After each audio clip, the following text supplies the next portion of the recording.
Hiya Corda, is mission Neve agus tá sé an amdún Ryan chefta na síla chur a bhaim.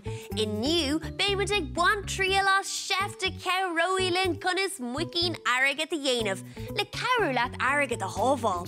Tá méid chun pop ariel data agus canna a bhí agam sa bhaile a úsod chun muicín airgid a dhéanamh. Arailin, fai canna cosúla seo agus clúdaí éile pop ar data. Seo ceanna rinne mission níos luia. Nis, fai PC popper cúrcalach donna súla. Grammy mé na cúrcal bheoga gufa arthú níos luia. Nis, Grammy na súla. Curamud trí húil ar an gana seo. Chun béla dhéanamh úsáid PC popper dufa agus bóna. Nílach fiacail a bháin aige.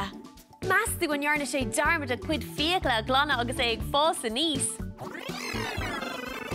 Tá mé ag úsáid popper darug don na Mali. Fai an clabín inis agus cur páil ann den airgid. Bí cínta go gcuidíonn duine fós de leat chun é seo dhéanamh.